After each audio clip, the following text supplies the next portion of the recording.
Hello and welcome. I am Gimba Umar. Tonight, President Muhammad Buhari asked Nigerians to avoid reckless statements and actions against one another. Police authorities deploy massive personnel across the country ahead of the Eid celebrations to forestall any breakdown of law and order.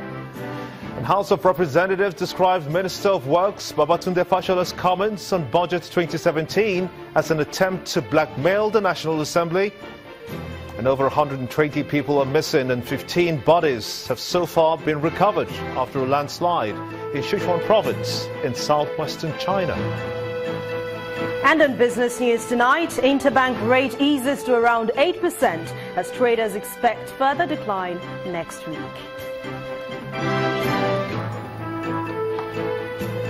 On sports news tonight, former Super Eagles forward Victor Anichebe joins Chinese second-tier side Beijing Enterprises Football Club.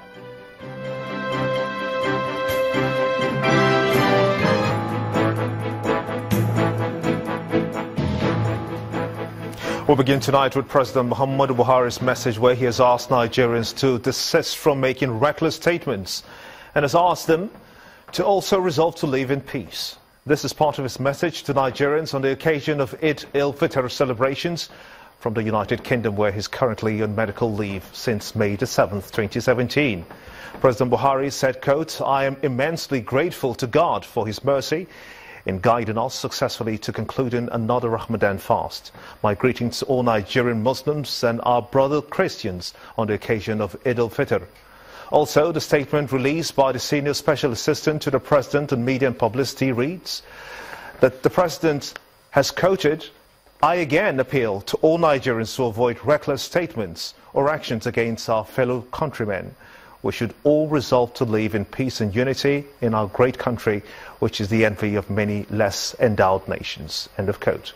President Muhammadu Buhari's message comes in the wake of upheavals as a result of divisive and hate messages spread by some non-state actors in the northern part of the country.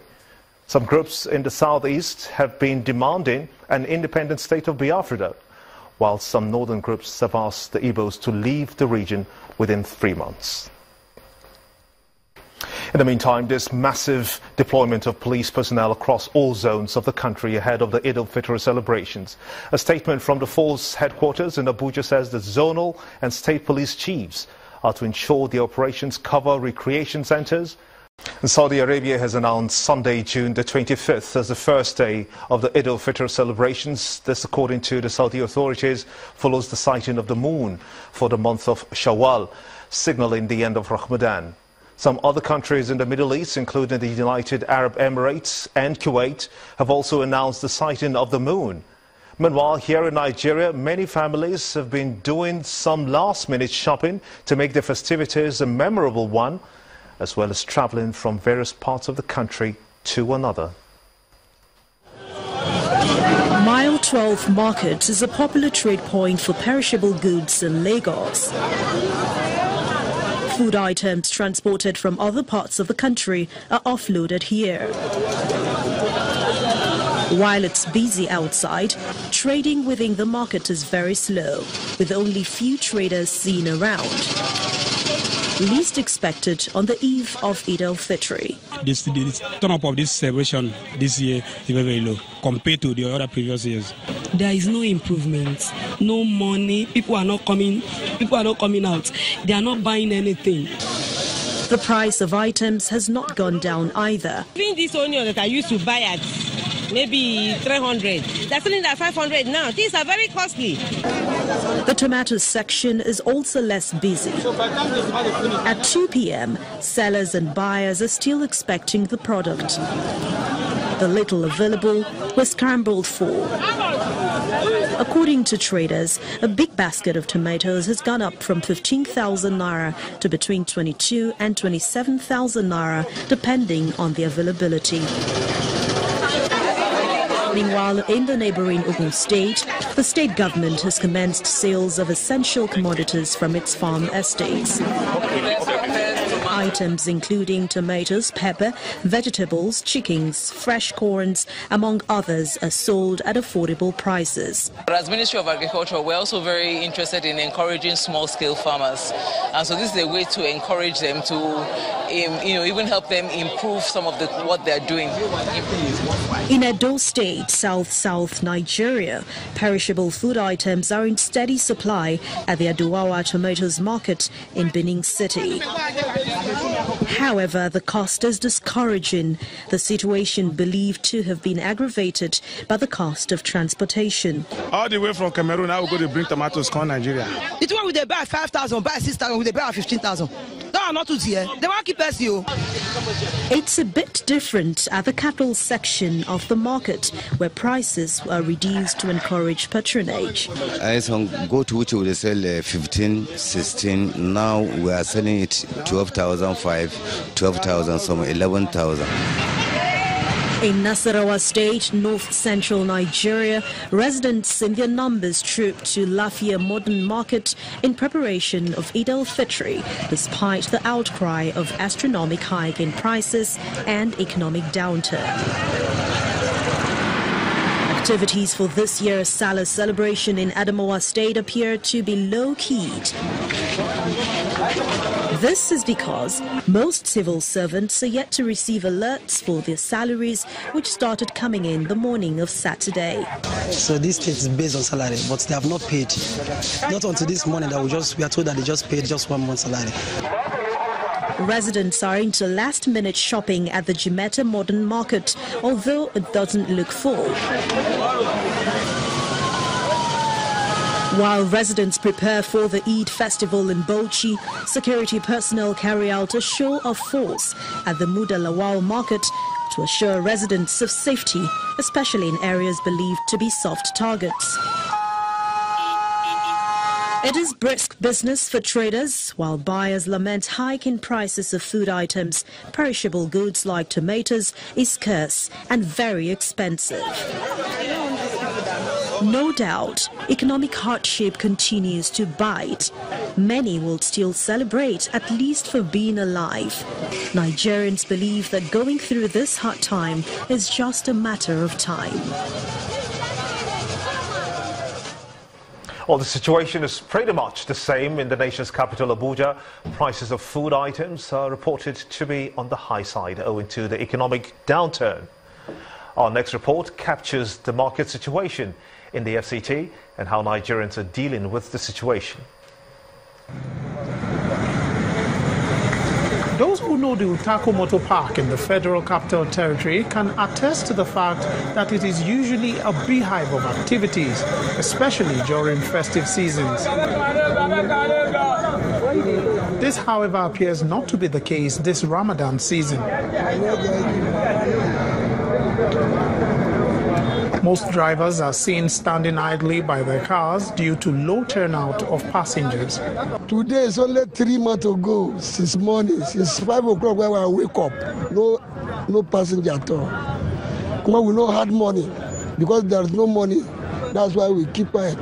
We are looking. There is no passenger at all. No rushing passenger. See everything dry.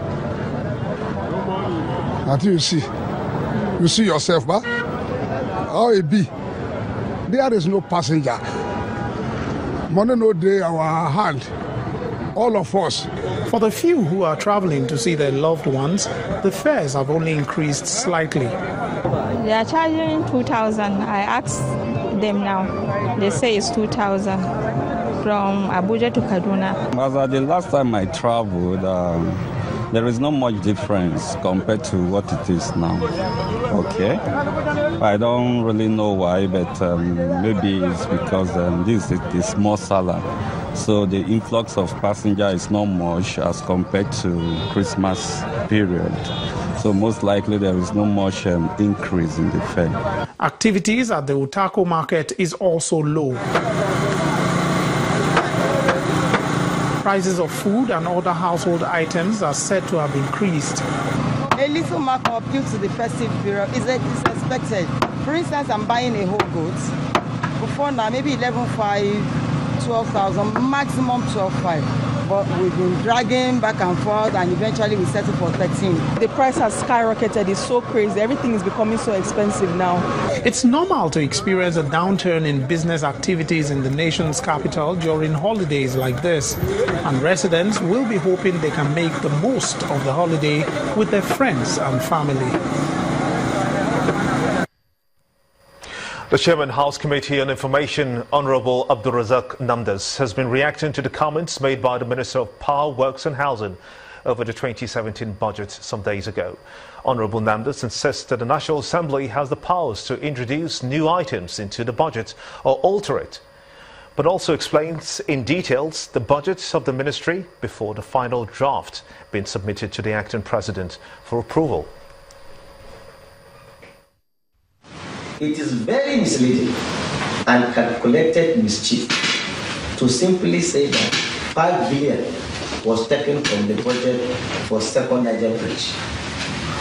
The truth is that in the 2016 budget, 12 billion was appropriated for the second Niger bridge, and not a kobo was spent by the ministry. I repeat, not a kobo. The money was returned. The ministry could not provide the committees of the National Assembly with evidence of an agreement on the public-private partnership or a contract for the second Niger bridge.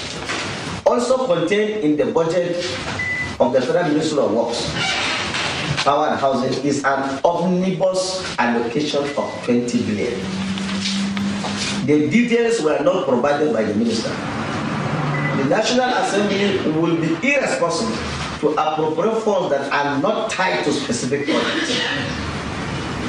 Mr. Fashola pushed hard to have the lump sum of 20 billion approved for him without specifying which project it will be spent on. He wanted the details to be left only to him to decide at his discretion. The National Assembly refused to do this and inquired the right of the Almighty Minister. The River State Governor, Nyesom Wike, has dissolved the State Executive Council. The governor directed all former commissioners to hand over to their respective permanent secretaries. Governor Wike thanked the former commissioners for their service to the state and wished them well in their future endeavours. Only on Friday, the State Commissioner for Information, Austin Tam George, resigned his appointment, while Governor Wike had sacked the former Commissioner for Works, Mr. Bethuel Harrison, earlier in the week. And in part two, after the break, father of notorious kidnapper Evans throws more light on his son's personality relationship between the two of them. Stay with us.